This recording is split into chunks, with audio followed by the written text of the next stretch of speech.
Thanks for tuning in to Murder News, your true crime news source for missing persons, breaking cases, survivor stories, and cold cases, plus recommendations for the newest TV shows and podcasts.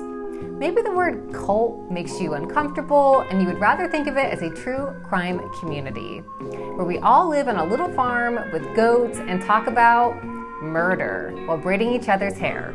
Definitely not a cult. I'm Aurora. And I'm Angelina. Cults are no fun alone, so don't forget to like, comment, and subscribe, and tell all of your true crime friends to join the commune at patreon.com/murdernews. This is the Week in True Crime.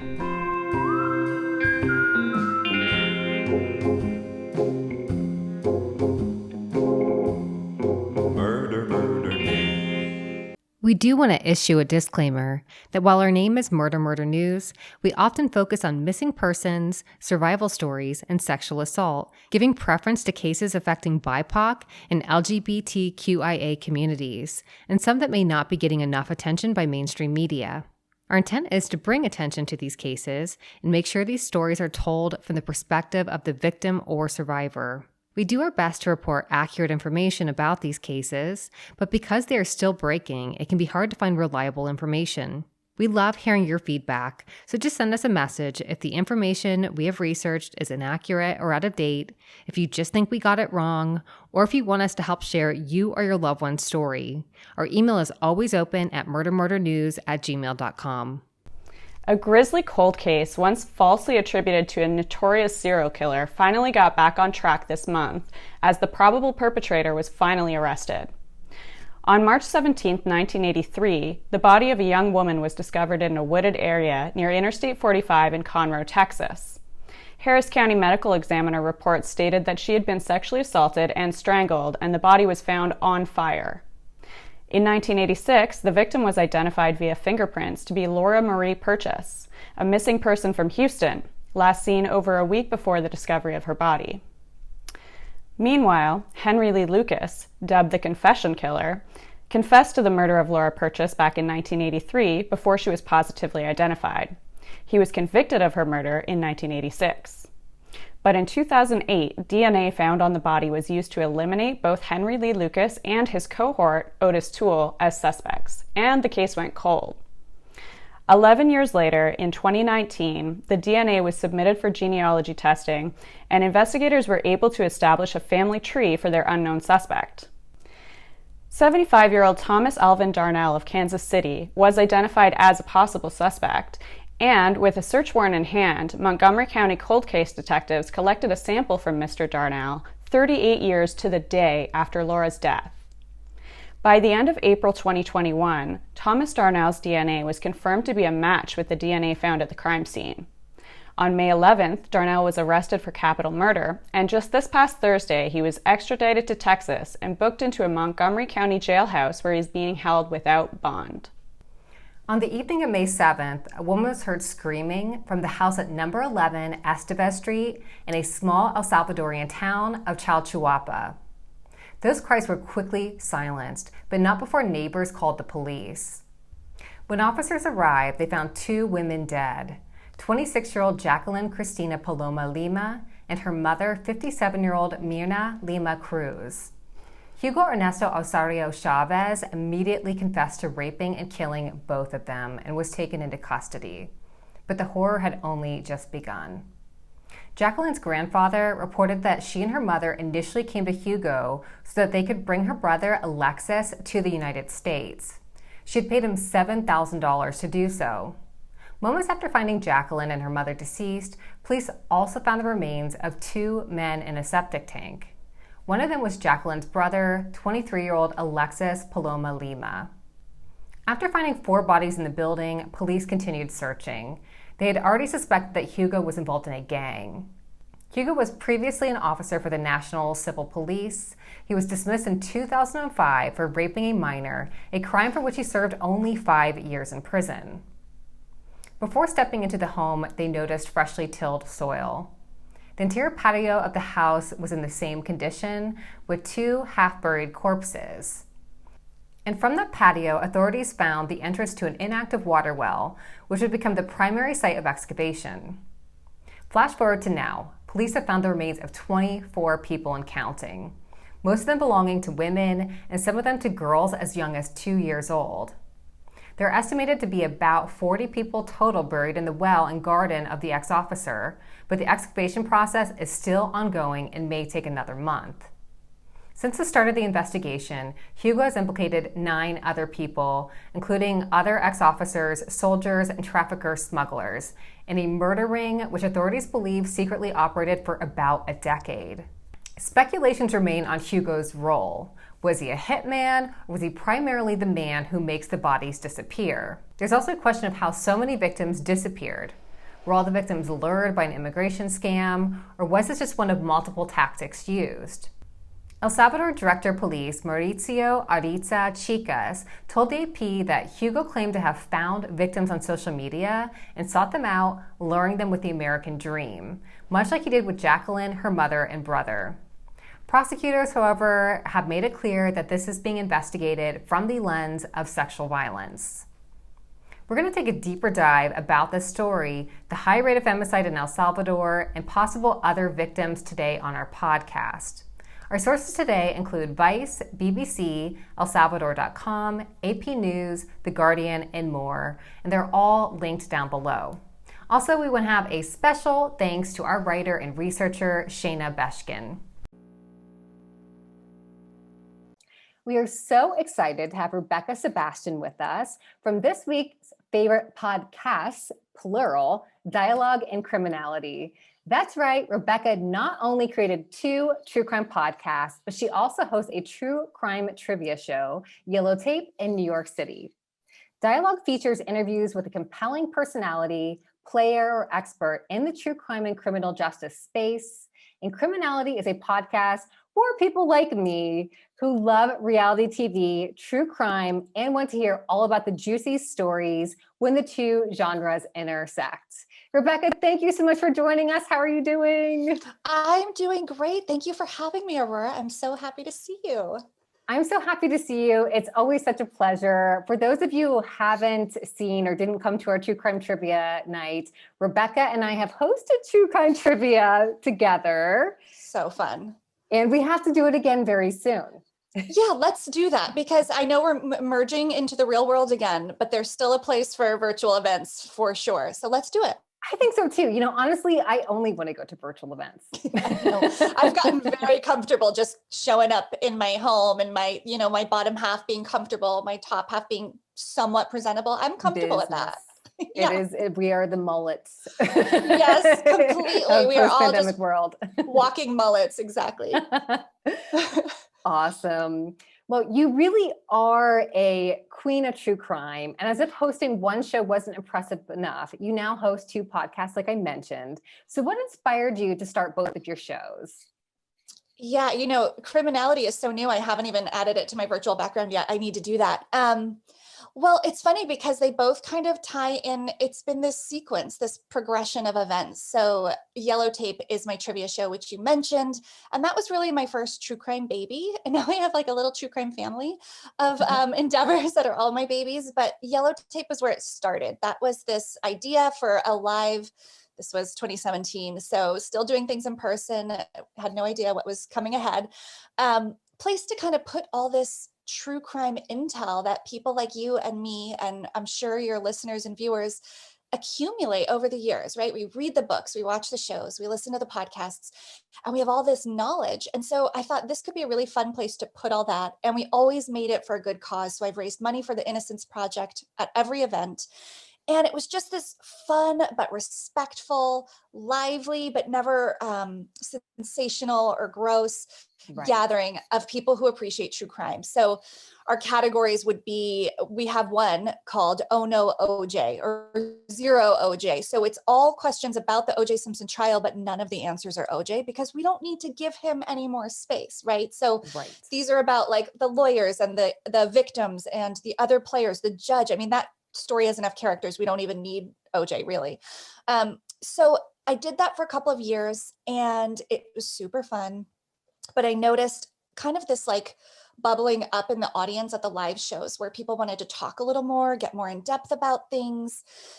And the format of the live show just didn't lend itself to that. And so this was probably 2019. And I started going like, oh no, I think I might need to start a true crime podcast, which I didn't feel like the world needed another. So I was trying to think of how to break into it and offer something different. And there's so many weekly episodic case studies, right, in podcasting. And I love those. I listen to all of them. But what I didn't see was an interview format podcast where we get to kind of meet the creators of these shows or people who work in true crime, former law enforcement, lawyers, prosecutors, etc. And I thought there could be something interesting here, kind of like inside the actor's studio, where you lift the veil on the process and you explore the genre itself. So those were conversations I wanted to have. I knew my Yellow Tape audience wanted to have them. So I always say dialogue picks up sort of where Yellow Tape left off. And so that's how I launched Dialogue. It's much more about the why of true crime, whereas Yellow Tape is about the who, what, where, and when. So that's kind of how I always thought about those.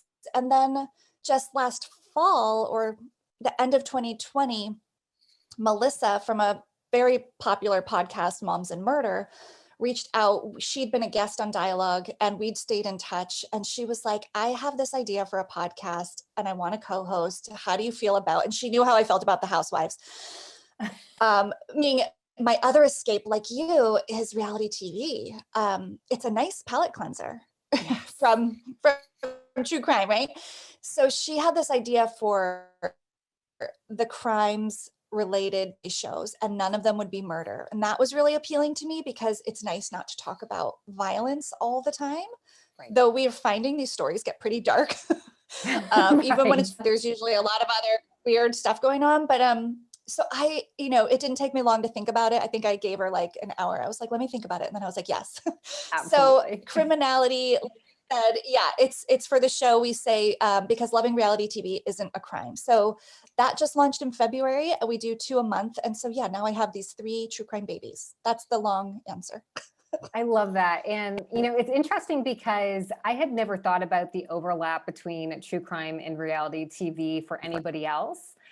It was kind of like one of my secret shames for a lot of my life. Like I would kind of tell people like, I'm watching Bad Girls Club or I'm watching Housewives, and see people kind of like make a face. But there's a lot of people in true crime that also love reality TV.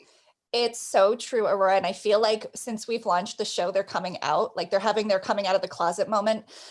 And it's a lot like true crime was 5-10 years ago. We used to be relegated to like the back of a bookstore. We watched it on our own, but it's so highbrow now. It's so normalized. And I think the same is maybe happening with reality TV, that people are able to admit they like it more than they used to be. Right. There's still people who are just like, I can't, my husband being one. And I get that too. It's not for everybody. But it's humans. It's actually, I think the parallels to true crime are vast because it's humans doing real things. It's nonfiction. I think people drawn to true crime are drawn to real things, true stories. And so that's why I watch, and it's just ridiculous and usually a lot lighter, but there are a lot of crimes. So we cover those. We cover when these stars make really bad choices, usually on the heels of some newfound wealth, making bad choices. And man, 2020 and 2021 are proving to be chock full of news stories. I think we're going to have a hard time, finding content for that podcast. No, and I saw that you did recently do an episode on Erica Girardi, which has been... Oh my gosh. It's been really hard for me to process because Erica has long been one of my favorite housewives. It's Expensive to Be Me is like my go-to getting ready party song. And whoa, did that not age well? Because she is trash. Oh my gosh. Yeah. I mean, not only did it not age well, it's taken on a whole new meaning. Like she needs so much money to get herself out of this situation legally. Her assets they're coming after her assets because they were taken from Tom's money, which was taken from, as we now know, widows and orphans from the plane crash. It's horrible. And so to be so bold, I think that's what's always so shocking is that you see it on Salt Lake City too, Jen Shah going on a reality show when you've got this whole scamming operation going on concurrently for over a decade. It's so bold. And I don't know how much Erica, that's something we can debate if you're interested. I don't know what Erica does or doesn't know, but Jen Shaw certainly knows like what her business was doing.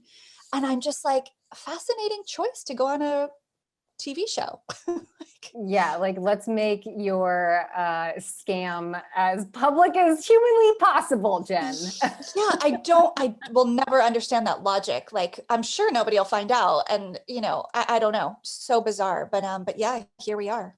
Yeah, so great. And if any of you all are curious about those cases or don't quite know what we're referencing, please go listen to Criminality, because I know that you have definitely covered Erica's case. I haven't seen if you have covered Jen's yet. Not yet. I felt like it was a little bit too new. I'm going to wait for some more court proceedings to happen when there's a little more to talk about. And also, I know that they were filming when the news broke and when she was arrested. So I feel like in the upcoming season, we're going to learn a lot. So I'll probably cover it later this year. But Tom Girardi and Erica, I did decide to go for because there was a lot happening, and including his recent diagnosis of dementia. And, is that a convenient narrative? Is that true? There's so much that I felt like it was okay to work with it now, but Jen Shaw feels too early. But we like going back in time too. Like the first episode is Melissa covering the Jersey Shore, major throwback, and all the financial crimes of Mike Sorrentino, Mike the Situation. We've done Pretty Wild, which connected to the bling ring. That's our most current episode, which was really fun. We did Kim Kardashian's theft of her jewelry in Paris. So, we really diversify. It's not just housewives. Awesome. I love it so much. Me too. It's so fun. Well, clearly you are super invested in the true crime world. So what is your true crime origin? What got got you here in the first place? Was it a hometown murder? Maybe a bunch of true crime TV as a kid? What got you here?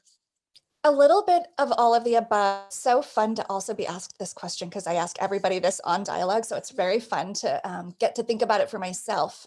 But I grew up in the 80s dating myself, and our parents thought it was okay to watch Cops, I guess. So I watched Cops at an age I shouldn't have. And I was fascinated and I was disturbed. And I don't think this was conscious. It definitely wasn't conscious. But now I look back and I'm like, that curiosity was not just about crime. That was about our criminal justice system, how the police interact with people doing questionable things. It all just looked really scary to me. And I always wanted to know what happened to that guy. Even if he was doing something bad, like I had a lot of compassion for the bad guy a lot of the time. And so I do kind of channel that now into dialogue where I have these more meaningful conversations around criminal justice and the rights of the accused and things like this. And I bring experts on because I didn't end up pursuing a career in any of that, though I wish I had. Life happens and we choices, but I'm so deeply curious about how things work and why in our criminal justice system. So that's something I explore a lot on the podcast. But it definitely started by watching Cops and then Unsolved Mysteries. I was a Nancy Drew girl. And then the Menendez case and the OJ Simpson trial both happened while I was in middle school and early high school. And those really left a big mark on me because, well, for one, the Menendez story, while most people equate it with Beverly Hills, they actually lived in my hometown before they moved to California. So I'm from Princeton, New Jersey, and the Menendezes lived there before Beverly Hills. So there was a lot of interest in them, I think probably more than most other areas regionally outside of LA, because they also had bought this, I don't know if you remember the part of the story after they killed their parents, one of the brothers with the money bought a restaurant in New Jersey. It's this little chicken wings place that's in my hometown. And kids from my art class did the mural for it. So it's very embedded in my, memory scape. And kids wore free the Menendez brothers pins and things like that. And at the time, I know it was hardcore and I didn't have that strong a point of view on it then. But with OJ and that trial, I do remember looking around my high school. I'll never forget when the verdict was read. We were in the library of our school. They'd rolled in a TV on a cart. Again, TVs are things we used to watch shows on before we watched them on our phones and streamed them. And we watched the verdict and I watched half the school erupt in cheering and half, looked like they were going to cry, and it was segregated by race. And I was like, whoa, this has just transcended murder. Like, this is no longer about the crime. This is about race and celebrity and money and power. And that's, again, something I tackle now in dialogue. Like, what are we really talking when we talk about true crime? And I think it's all of those other things. I think true crime gives us this vehicle to talk about really hard issues that we day to day just aren't going to bring up. And that was one of them. So yeah, all those things kind of formed my current point of view and fascination around true crime. Amazing. And I know that you mentioned that the Menendez case and O.J. Simpson case are particularly near and dear to your heart. Are there any other cases that keep you up at night? I know you're especially interested in criminal justice and such. So are there any cases that you really lose sleep over now? Oh my gosh, many. The Adnan Syed and Heyman Lee story keeps me up. And for two reasons, because I don't think we know who killed Heyman Lee, actually, and because an innocent man, I think, is sitting in prison all these years later. And cases of wrongful conviction across the board keep me up at night.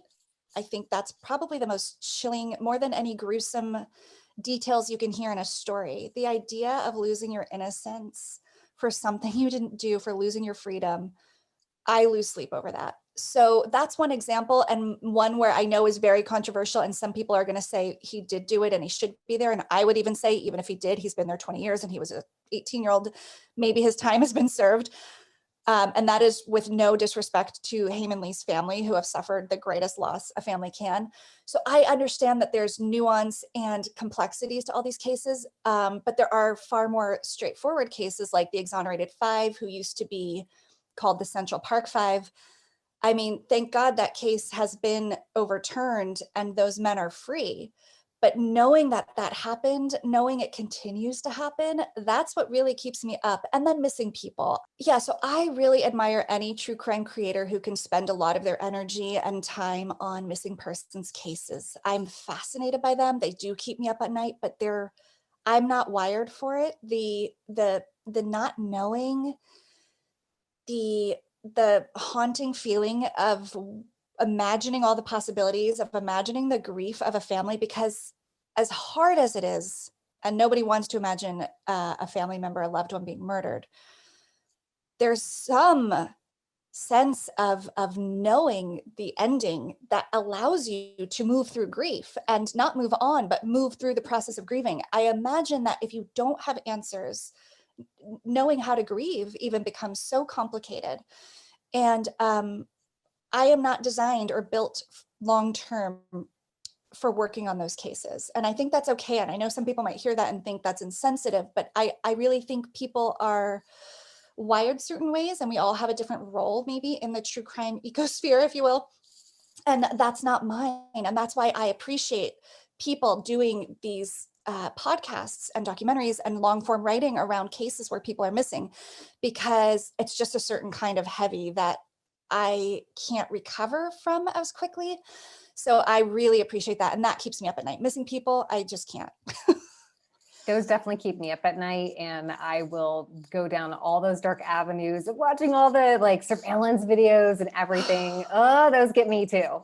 Yeah, it's so inconceivable that you can be here one day and not the next, and nobody knows how or why.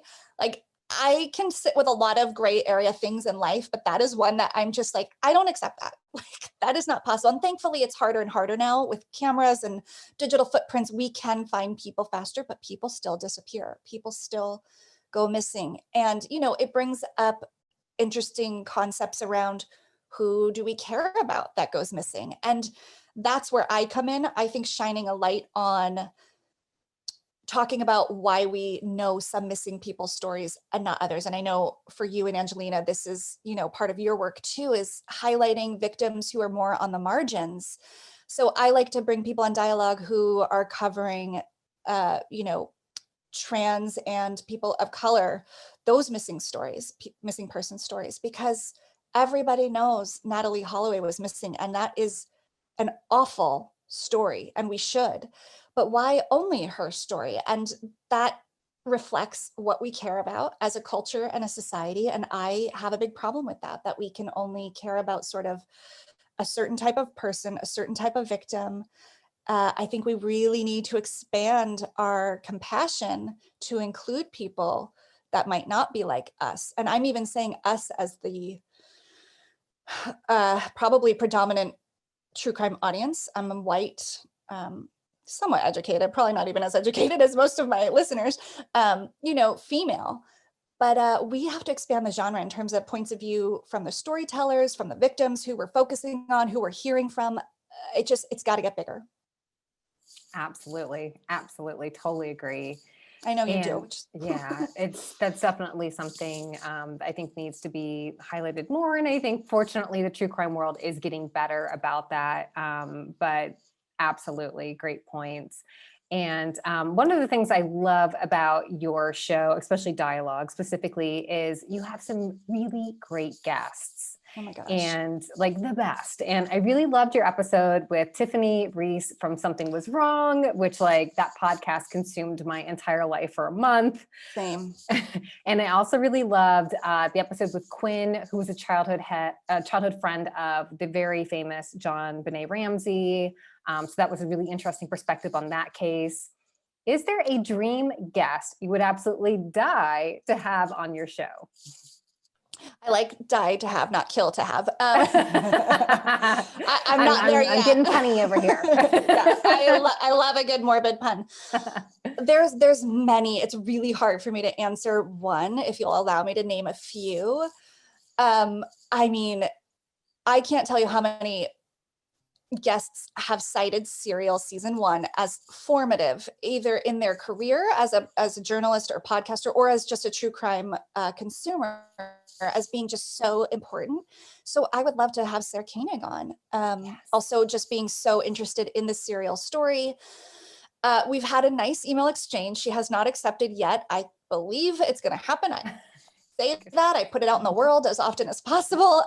She's lovely, but just, I think she's just like working on other things now and doesn't want to come on and rehash Serial. Who can blame her? But I would love to talk to her. I would love to have the filmmaker, documentary maker, Erin Lee Carr. She's a young, amazing documentary maker. She's done a lot of big ones that you may or may not know she's tied to, but she did I Love You Now Die, the Michelle Carter, the texting story, a lot of HBO, Mommy, Dead and Dearest, about Gypsy Rose. She did the one about the Larry Nassar and the gymnasts, Heart of Gold, I think it's called. I don't want to say it, but a lot of great documentaries. I would love to talk to her because I think her point of view on true crime is really, really interesting. I would love to have Judge Judy on. Oh my God. Yes. Such an icon. And I haven't actually had a judge yet. And I'm like, well, if I'm going to get a judge, it should probably be Judge Judy. The judge. The judge. Exactly. The judge who needs no introduction. She's a New Yorker. She's from Queens. I'm in Queens. Like, I would love to meet and talk to her. And there's so many others, but those kind of just come to mind right away. Fantastic. Great selections. Oh my God, Judge Judy. Can you imagine? I want to. All right, I'm going to help you manifest that. Yeah, I'm imagining it. I love awesome. Well, it has been such a pleasure having you today, Rebekah. Can you let our viewers know where they can find you on social media? Absolutely. And this was so much fun. I could talk to you all day. You can find me. So Dialogue Pod is at Dialogue Pod, DIEALOGUE. Yes. And Criminality is at Criminality Show. You can find everything I do, including Yellow Tape Trivia, on my website, which is RebekahSebastian.com. And this was a blast. Thank you, Aurora. So much fun. And also, we will be starting a brand new cult that will be the true crime and reality TV crossover, because we will just sit and watch like really sad crime documentaries and then switch over to like Bad Girls Club or something. It's a perfect plan. I want to be in the cult. I want to lead the cult. Let's do it. I nominate you for sure. Great. And be sure to subscribe to Dialogue and Criminality wherever you listen to podcasts so you don't miss a single episode.